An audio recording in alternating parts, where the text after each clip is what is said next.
How do you make Yiddishkeit my own, even when sometimes it seems to not make any sense? How do you make Yiddishkeit your own? Girls, I cannot overstate the value of Farbrengens. Farbrengens are and they don't have to happen at 4 o'clock in the morning. When you sit together and you sing, even if you don't do anything, just sit it. Farbrengens are an engine that warms the soul. Now, you're going to get married and you're going to have a family. Farbrengens are going to become much more difficult to affect, to create, and to participate in, and more than anything else, to forget about your life and be in it. Farbrengens are huge. The Misnagdim say that Farbrengens is bittul Teira. Farbrengens is life itself.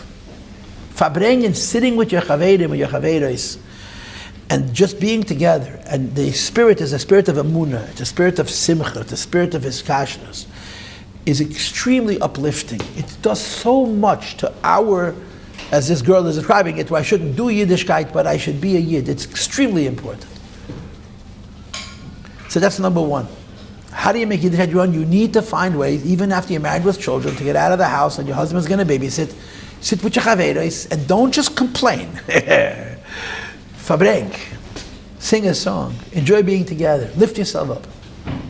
And the other things, Kindalach, and I don't think this can be possibly overstated, a person has to constantly be growing.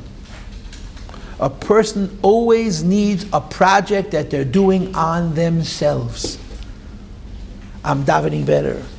I'm learning better. I'm going to be nicer to my husband. I'm going to be nicer to my children. And sometimes I'm going to be nicer to myself. Those things that are difficult for you to do, you don't take them all out at once because then it's a bracha levatala. You choose one thing. In the next year, I'm going to work on my davening. I'm a mother with children, I'm going to work on my davening. It doesn't matter what you're working on. It matters that you work.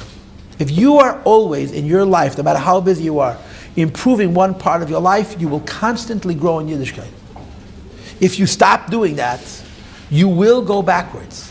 You cannot stay in one place. It's a logical presumption. The Rebbe used to say that life is living on a mountain. If you're not going up, you're going down. You can't stay still. So, if you want, the language of this question is, how do I make Yiddishkeit my own? Number one, participate in Farbrengens that are positive, that are not, life is terrible, and da-da-da-da-da. Got plenty of, for that you don't have to go to Farbrengen, just reading the newspaper in your kitchen. And the second thing is, you have to always have a part of yourself where you're growing. Questions or comments?